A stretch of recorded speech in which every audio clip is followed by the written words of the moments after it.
Assalamualaikum warahmatullahi wabarakatuh. Perkenalkan, kami dari kelompok 5 mata kuliah Pendidikan Pancasila sesi 197. Kami beranggotakan 3 orang. Yang pertama, Miranti Rahmadani, yang kedua Maria Theodora, dan yang ketiga Dini Fajriani. Kami akan membahas materi tentang tantangan Pancasila sebagai ideologi negara. Baiklah, saya Miranti Rahmadani akan menjelaskan materi yang pertama. Pancasila sebagai ideologi negara dalam masa pemerintahan Presiden Soekarno. Ideologi Pancasila mengalami pasang surut karena dicampur dengan ideologi komunisme dalam konsep Nasakom. Pancasila sebagai ideologi dalam masa pemerintahan Presiden Soeharto.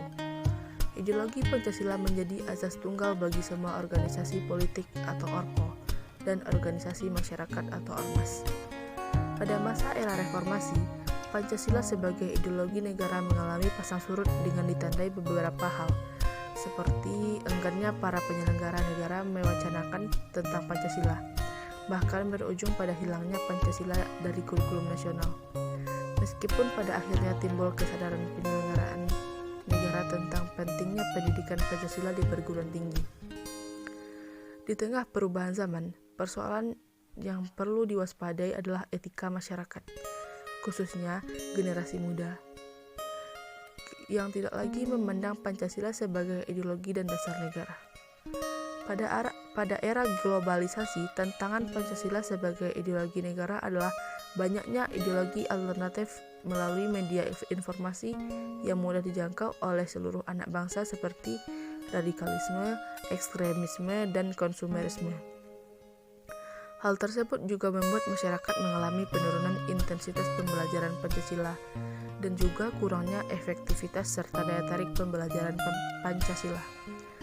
Kemudian, tentang selanjutnya adalah eksklusivisme sosial yang terkait derasnya arus globalisasi yang mengarah kepada menguatnya kecenderungan politisasi identitas, gejala polarisasi dan fragmentasi sosial yang berbasis sara.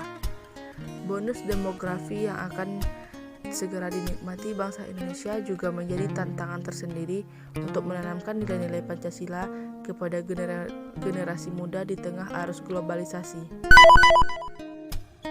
Hai semuanya, perkenalkan nama saya Maria Theodora dengan NIM 203022 dari Prodi Pendidikan Luar Biasa Fakultas Ilmu Pendidikan Universitas Negeri Padang. Baiklah, di sini saya akan menyampaikan materi yaitu unsur-unsur yang mempengaruhi tantangan terhadap Pancasila sebagai ideologi negara meliputi faktor eksternal dan internal. Adapun faktor eksternal meliputi hal-hal berikut. Pertarungan ideologis antara negara-negara superpower antara Amerika Serikat dan Uni Soviet antara tahun 1945 sampai 1990 yang berakhir dengan bubarnya negara Soviet sehingga Amerika menjadi satu-satunya negara superpower. Menguatnya isu kebudayaan global yang ditandai dengan masuknya berbagai ideologi asing dalam kehidupan berbangsa dan bernegara karena keterbukaan informasi. Meningkatnya kebutuhan dunia sebagai akibat pertambahan penduduk dan kemajuan teknologi sehingga terjadi eksploitasi terhadap sumber daya alam secara pasif. Dampaknya konkret adalah kerusakan lingkungan seperti banjir, kebakaran hutan, dan lain sebagainya. Adapun faktor internal sebagai berikut. Pergantian rezim yang berkuasa melahirkan kebijakan politik yang berorientasi pada kepentingan kelompok atau partai sehingga ideologi Pancasila sering terabaikan. Penyalahgunaan kekuasaan atau korupsi mengakibatkan rendahnya kepercayaan masyarakat terhadap rezim yang berkuasa sehingga kepercayaan terhadap ideologi menurun drastis. Dengan tantangan Pancasila yang semakin berat, generasi bangsa diharapkan mampu menjaga dan mempertahankan Pancasila sebagai ideologi negara. Generasi bangsa dapat mempertahankan ideologi Pancasila dengan cara konsisten mengamalkan nilai-nilai Pancasila dalam kehidupan sehari-hari. Sila ketuhanan yang Maha Esa dapat diwujudkan dengan toleransi terhadap orang lain yang memiliki keyakinan yang berbeda. Kemanusiaan yang adil dan beradab dapat diwujudkan dalam bentuk perilaku saling menghargai, martabat sesama manusia dan tidak melakukan diskriminasi. Sila persatuan Indonesia tercermin dalam sikap gotong royong dan usaha untuk menciptakan kerukunan. Sedangkan sila kerakyatan yang dipimpin oleh hikmat kebijaksanaan dalam permusyawaratan perwakilan dapat Anda amalkan misalnya dengan menyelesaikan masalah melalui musyawarah.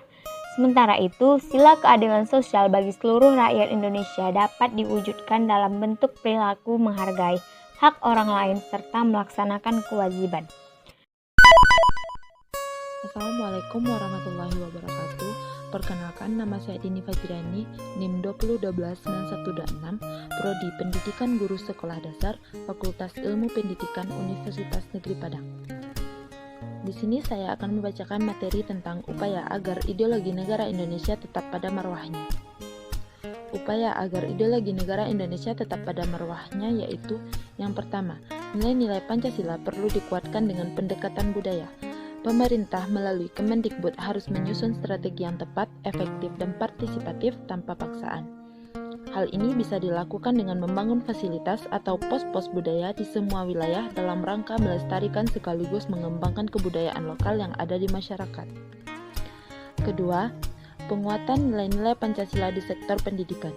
Generasi muda adalah masa depan bagi ideologi Pancasila. Saat ini, paparan ideologi radikal mulai mengancam generasi-generasi muda kita.